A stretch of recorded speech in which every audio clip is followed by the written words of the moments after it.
Gue yakin pasti banyak dari lo yang sudah bertemu atau melihat sebuah thread tentang cegil. Ya, cegil di medsos, apalagi di Twitter atau di TikTok yang sebenarnya merupakan dari riset kita ya merupakan basis dari berbagai macam cegil dan juga Bumble jangan lupa ya. Satu lagi. No offense ya buat aplikasi, sorry ya. Oke, kenapa sih fenomena cegil ini rame dan diperbincangkan banget? Apakah benar ada sebuah spesies yang bernama cegil ini atau sebetulnya tidak? Dan apa sih sebenarnya makna di balik fenomena cegil ini? Buat lo yang udah tahu maupun belum tahu, stay tune. Selamat datang di Jurnal Investigasi, di mana kita bakal menganalisis berbagai macam fenomena sosial yang terjadi, yang sedang ramai. Kita coba analisis supaya lo bisa mendapatkan pelajaran penting dari berbagai macam fenomena tersebut. Stay tune, tonton videonya sampai habis biar lo bisa dapat keseluruhan insight-nya.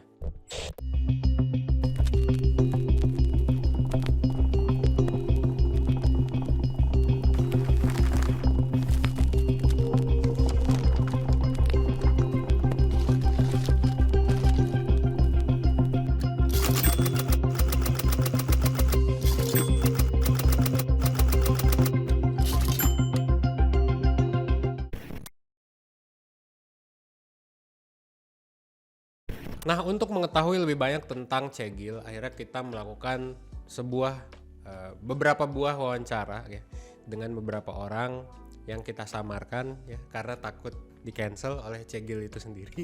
Nggak jadi. Maaf bercanda. Ya karena takutnya kenapa-kenapa ya gitu.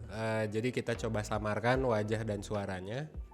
Dan kita coba lihat gimana pandangan orang-orang yang sudah bertemu dengan cegil ini dari pengalaman mereka sendiri. Oke? Jadi nggak sih yang aku tahu tuh saya tuh jadi tingkah laku cewek gitu ya, yang di luar nalar gitu lah.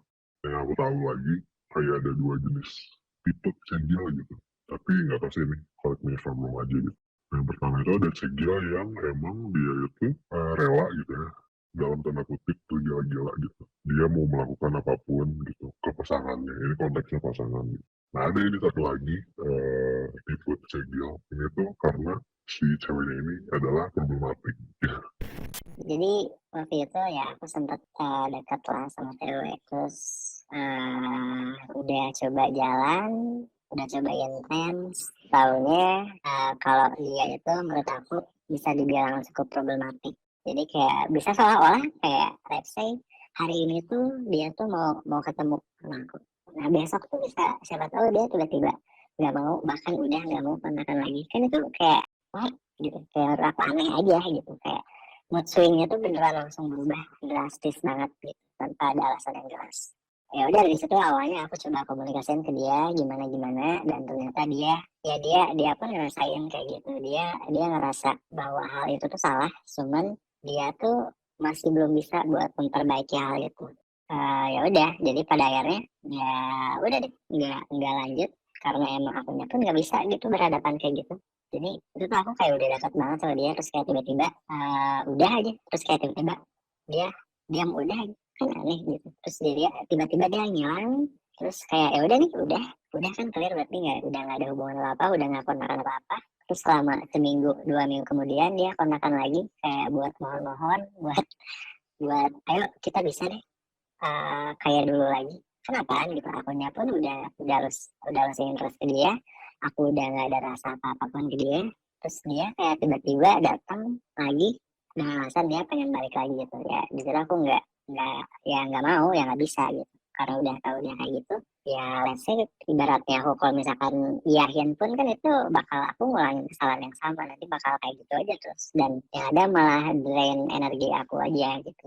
Menarik banget ya bahas fenomena cegil, karena sebagai penonton TikTok aku juga termasuk yang memperhatikan gitu ya, walaupun sebenarnya secara definisi harfiah pun aku nggak terlalu punya gitu. Jadi aku menangkap dari cara dari penangkapanku dari video-video yang beredar aja gitu. Kayaknya cegil tuh mengacu ke perilaku orang-orang gitu ya. Kalau cegil di sini kan berarti cewek gitu ya, perempuan yang akhirnya menceritakan perilaku dalam hubungannya yang cenderung mungkin impulsif atau manipulatif gitu, yang kesannya ada sense of negatifnya di dalam hubungan tersebut gitu. Aku lihat memang ketika melihat ini biasanya faktor-faktornya adalah adanya belum dewasaan gitu atau imaturitas dari individunya. Sebenarnya bisa jadi itu sesuatu yang wajar di tahapan usia tertentu, karena ketika di tahapan usia tertentu baik dari tugas perkembangannya maupun tahapan kognitifnya masih sesuatu yang bisa dipahami itu kalau mereka cara berpikirnya kayak gitu. Mungkin kalau di trace back, aku pun di usia kayak gitu mungkin ada cara bertindak atau cara berpikir yang sama. Bedanya adalah sekarang tuh difasilitasi untuk diliatin aja ke orang gitu. Jadi lebih dinormalisasi, lebih bisa dicontoh dan ditiru oleh banyak orang gitu. Pada waktunya mungkin ya itu sesuatu yang mungkin kita lakukan dan bisa terjadi, tapi sekarang tuh dipertontonkan, dianggap sebagai sesuatu yang normal, di-share dengan sebuah kebanggaan untuk melakukan itu gitu. Jadinya itu menjadi suatu fenomena yang dilihat dan ditonton oleh banyak orang gitu sih. Kalau misalnya kita nonton sesuatu, kadang-kadang kita punya pemikiran bahwa negative reaction still reaction gitu.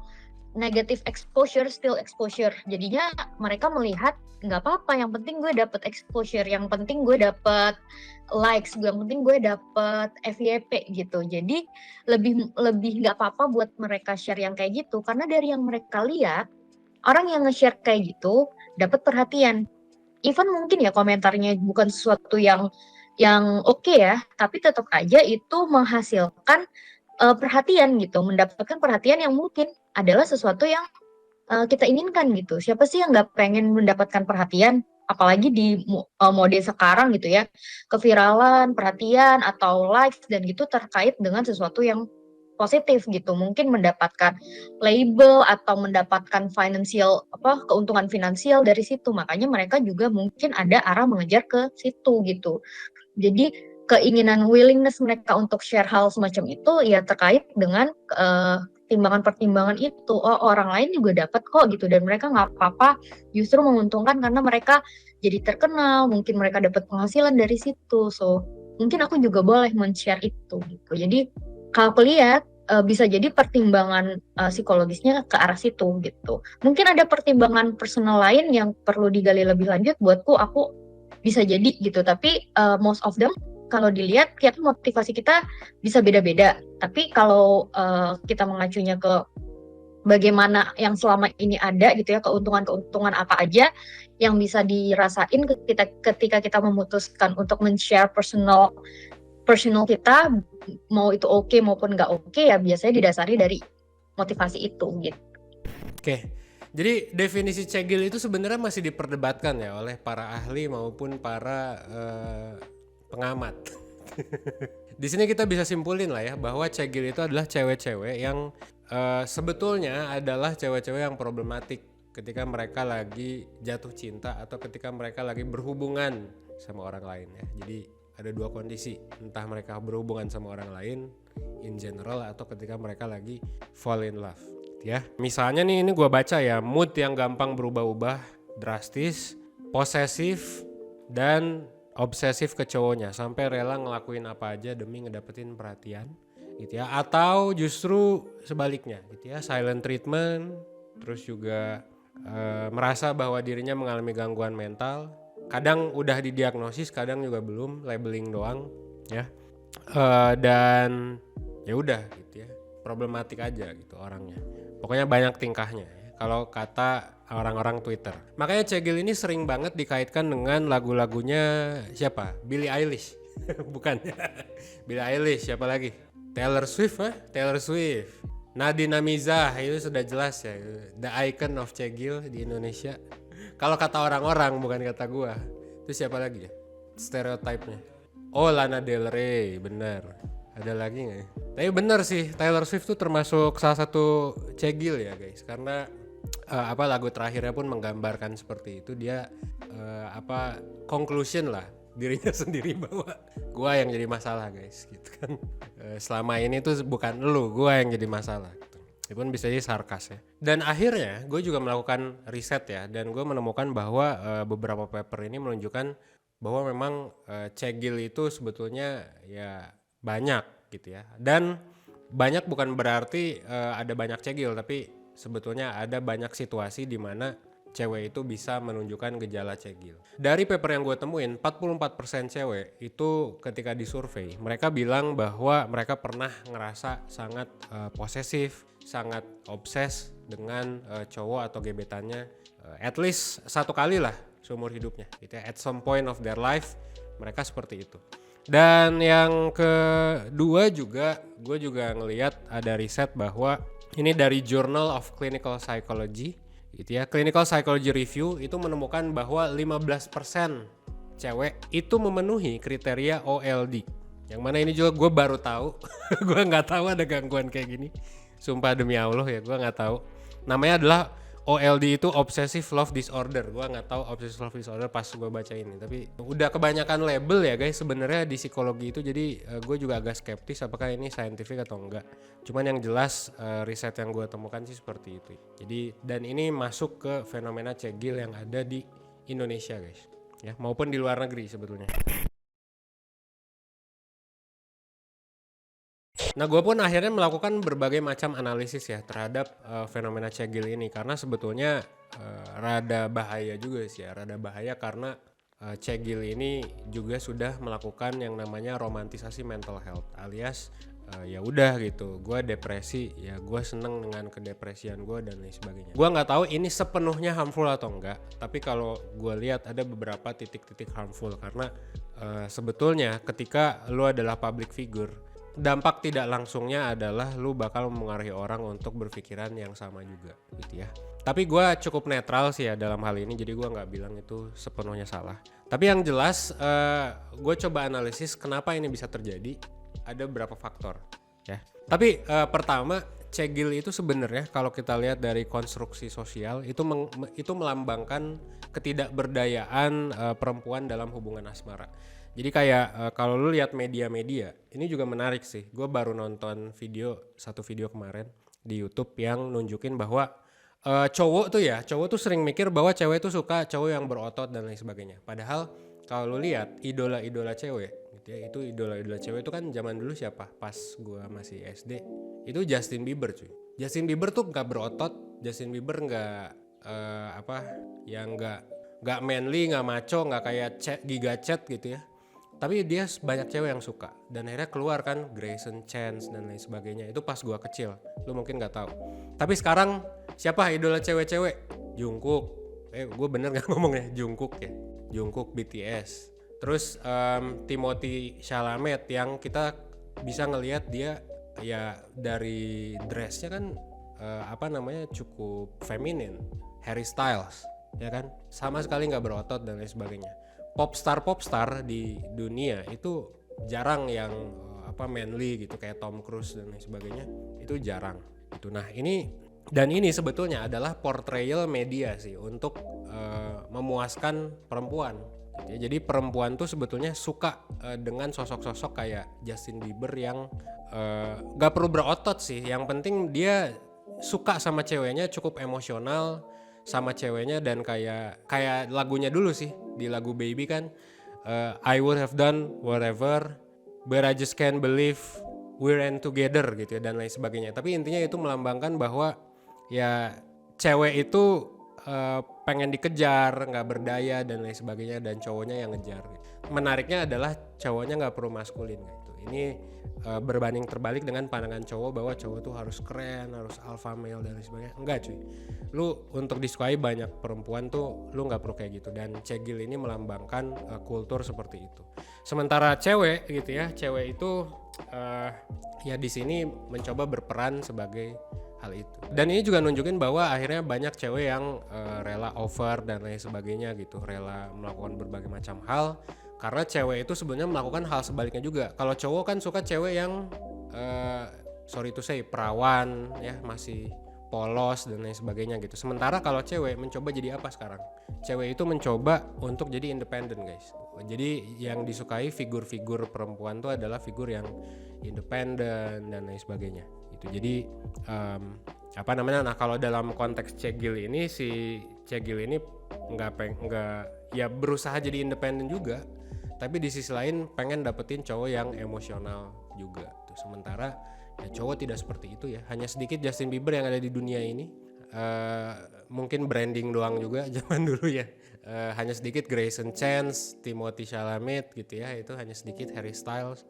Sementara si cegil-cegil ini harus berhadapan dengan cowok-cowok tipikal gitu ya, cowok-cowok Bandung, cowok-cowok Jakarta pada umumnya gitu kan. Iya, cowok-cowok yang nge-vape, cowok-cowok yang apa ya kayak gitulah bro. Yang nggak bisa kalau dicegilin, nggak akan dikejar gitu sama cowoknya gitu. Susah. Tapi gini bener, kalau menurut gua cewek itu sekarang ada di posisi yang sulit. Kenapa? Karena mungkin secara instinktif gitu ya, perempuan itu pengen mendapatkan laki-laki gitu kan. Itu insting gitu. Dan ada beberapa perempuan yang bisa menghilangkan insting itu dengan jadi independent woman. Sayangnya jadi independent woman tuh sekarang ya benar-benar ditekan secara sosial. Lu nggak bisa gitu, lu jadi independent woman, lu bakal dikira cewek yang galak dan lain sebagainya gitu. Makanya muncul istilah pick me cuy. Gitu ya. Pick me itu adalah cewek-cewek yang berusaha untuk kayak so asik gitu ya. Jadi kita di sini bahas banyak stereotip juga nih. Oke, itu faktor pertama ya guys. Faktor lingkungan, faktor media gitu yang bikin ya media portrayal lah yang bikin semua banyak perempuan seperti itu gitu ya. Dan faktor kedua gitu. Faktor kedua adalah ya sekarang juga kita hidup di zaman yang memang makin susah. Sekarang kita hidup di inflasi yang makin tinggi, segala hal makin mahal. Dari segi pekerjaan kita juga mungkin nggak segampang itu untuk ngedapetinnya. Populasi udah over juga, dan baik cowok maupun cewek itu ya sekarang merasakan gejolak emosi gitu ya, merasakan stres. Nah cara untuk releasing stres buat cegil dalam tanda kutip ya adalah untuk melakukan hal-hal yang ya di luar batas mungkin ya hal yang aneh gitu. Ini seperti yang gue baca nih, banyak cegil yang ngaku karena lagi patah hati, karena lagi kecewa, cemburu atau marah sama gebetan, itu mereka menganggap wajar gitu untuk cewek kehilangan kendali, untuk cewek tuh marah-marah sampai ya mungkin bahkan ngomong kasar dan lain sebagainya. Cowok juga sama sebetulnya ya, cowok juga sama. Makanya ya kita ada toxic relationship gitu ya, ada istilah itu. Ini untuk menggambarkan orang-orang yang seperti ini, yang tidak bisa mengontrol diri dan lain sebagainya gitu. Jadi kayak dan dianggap wajar gitu ya, namanya juga cewek gitu kan. Itu gue bete banget sih dengan statement kayak gitu ya. Dan dengan perilaku cegil ini mereka bisa mengungkapkan ya banyak hal secara bebas sih gitu. Jadi kalau moodnya lagi depresi ya mereka depresi dalam tanda kutip ya. Depresi mereka akan mengurung diri. Kalau mereka lagi ngerasa anxiety itu mereka akan bikin puisi atau apa gitu ya. Jadi ya diromantisasi sih. Gue kepikiran sesuatu. Freud sebenarnya kan pernah menuliskan bahwa ada beberapa defense mechanism, guys. Dan sebetulnya yang dilakukan cegil ini ketika mereka bikin puisi, bikin lagu dan lain sebagainya, ya kayak Taylor Swift lah ya, atau mungkin Nadine Amizah gitu. Meskipun gue nggak tahu nih gue bakal dirujak atau enggak. Tapi itu tuh bagus sebetulnya, dengan bikin karya lu kan melakukan yang namanya sublimasi. Sublimation artinya lu men-channel energi yang mungkin negatif dalam diri lu itu menjadi sebuah karya, which is good. Nah tapi ada juga nih yang memang energinya nggak ke-channel jadi sebuah karya, justru ke-channelnya jadi sebuah hal yang nyebelin buat orang lain. Nah itu yang menurut gue harus hati-hati itu di sana. Gue baru kepikiran sih, romantisasi mental health bisa jadi in a way ya bagus, in a way gitu. Karena ya kita bisa lihat lah Kanye West dan lain sebagainya itu rata-rata kan artis-artis besar, artis keren, rata-rata kan bipolar atau mungkin punya gangguan mental tertentu. Yang mana ini juga ditunjukkan di tulisannya Mark Manson ya, bahwa you have to be slightly crazy untuk sukses gitu ya. Ya gitu, mungkin juga gue juga ketika ngelakuin 1% juga being slightly crazy guys gitu ya kayak. Nah yang ketiga ini sebetulnya ini faktor ketiga yang bikin kenapa ada fenomena cegil adalah ternyata pas gue lihat menjadi cegil itu bisa jadi adalah sebuah kebanggaan. Bisa ditunjukkan TikToknya gitu ya. Dan bisa ditunjukkan komen-komennya juga ya oleh editor. Jadi kita bisa lihat tuh dari berbagai macam video yang ada, yang kayak dan sekarang juga tren yang sedang ramai bahwa cegil itu ya jadi sebuah hal yang apa ya, jadi sindiran, entah jadi sindiran atau bercandaan, atau jadi sebuah hal yang ya gue cegil lah anjir ya gue oke lah gitu. Dan ini dianggap punya traits yang positif, mungkin kayak yang gue bilang tadi ya. Tapi traits yang positif di sini artinya adalah misalnya nekat, berani ekspresif, pantang menyerah gitu ya. Bisa jadi ini toxic femininity ya bro, ya nggak sih? Bisa jadi ya kan. Kalau dulu kita mengenal toxic masculinity, kalau ini mungkin toxic feminin. Ini juga gue baru kepikiran nih di kepala gue, bisa jadi ini tipe-tipe yang toxic. Dan sama kayak toxic masculinity kan, alpha male tuh sebetulnya keren ya, alpha male tuh keren, berotot dan lain sebagainya. Tapi kayak ketika lu terlalu over, ketika lu nggak bisa ngeluarin emosi lu, akhirnya ya lu kena mental.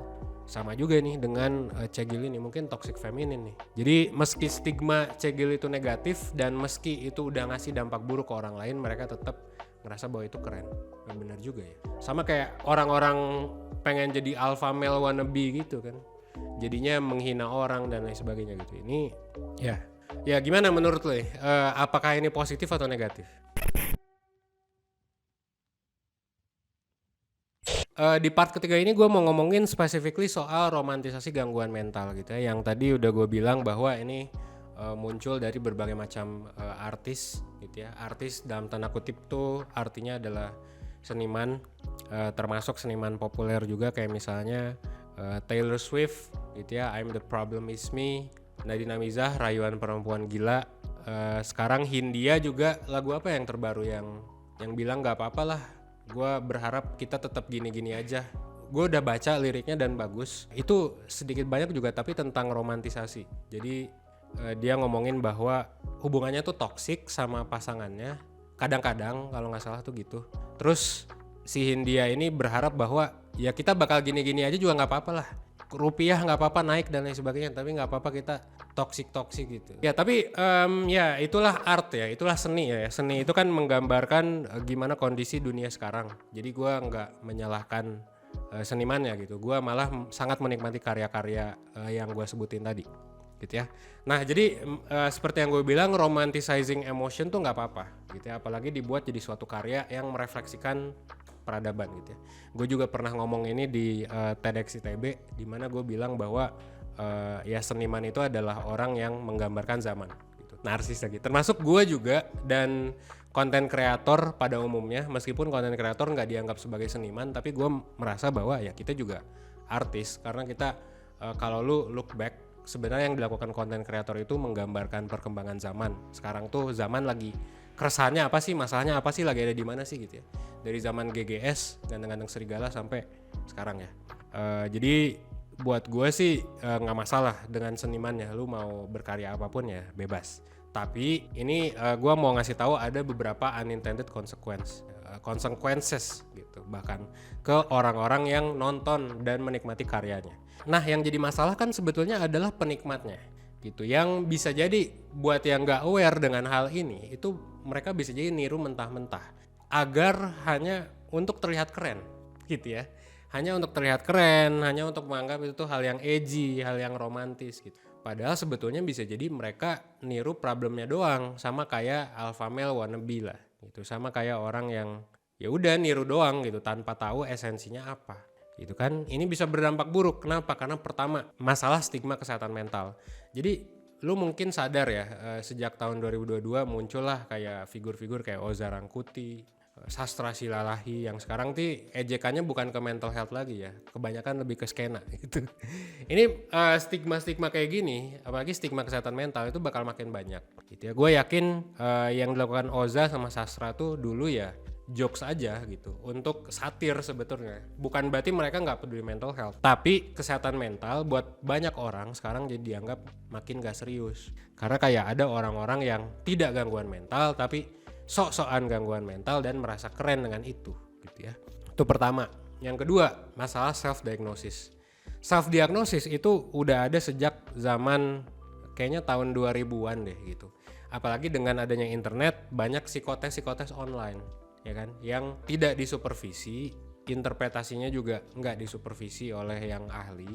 Akhirnya interpretasinya bikin kita mikir bahwa oh gue gangguan mental gara-gara ikut tes online yang gratisan gitu ya. Jadi sejak zaman itu udah ada self diagnosis. Sekarang dengan pop culture itu menuju ke sana ya, jadinya self diagnosis makin tinggi. Terus yang ketiga ya, bakal banyak sih yang jadi bulan-bulanan si Cegil ini. Bahkan kalau kita lihat dari interview tadi maupun dari Twitter, kita bisa lihat bahwa banyaklah orang yang ngeluh gitu. Bahkan gue sempat lihat Twitter, harus berapa kali lagi saya ketemu Cegil gitu di platform Bumble ini. Ya gitu ya, jadi kayak gue nggak menyalahkan sih ya, karena teman-teman gue juga banyak yang ngeluh, meskipun bisa jadi Cogil tuh yang ngeluh ya. Ya gue jadi menstigma lagi ya. Ya udah. Tapi ya udahlah ya, gue nggak menyalahkan siapapun atas kejadian ini, nggak ada yang salah. Tapi buat viewers gue ya, be aware aja ketika lu udah mulai nyebelin ke orang lain dan lu mulai problematik ke diri sendiri. Sebetulnya take away-nya itu gitu. Emang zamannya kayak gini, akan ada dampak negatif, ada dampak positif. Biarinlah artis-artis itu berkarya, dan biarin juga orang yang merasa bangga dengan Cegil ya seperti itu aja. Kalau misalnya udah mengganggu ya bikin boundaries ya. Dan kalau misalnya emang lu yang mengganggu ya lu evaluasi diri gitu sih. Karena ya kita nggak bisa kontrol banyak hal.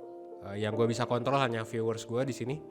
Dan ya gue mau ngasih disclaimer aja bahwa ya inilah yang terjadi di zaman sekarang. Tapi ini bukan salah siapa-siapa, emang perkembangan zaman kayak gini aja. Apakah ada yang bisa kita kritik? Tentu sangat ada gitu ya. Dan ya silakan buat teman-teman evaluasi diri, dan apakah kalian merasa ini tuh wajar-wajar aja atau justru ini adalah wah ini udah bentar lagi kiamat dan lain sebagainya gitu. Nah itu ya silakan teman-teman yang menilai. Buat gua yang bahaya adalah please jangan sampai lu bawa ini ke pernikahan sih ya. Jangan sampai lu bawa ini ke jenjang yang lebih serius, apalagi nanti udah punya anak lu masih Cegil gitu. Itu jangan. Jadi kayak saran gua lu belajar.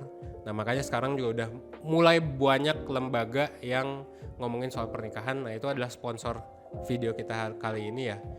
Yaitu adalah The Inkplay. The Inkplay ini adalah platform penyedia untuk belajar soal relationship tuh ya, soal relationship, dan udah beberapa kali, udah sering banget sih dari tahun lalu ya bikin kelas-kelas berbayar soal pernikahan.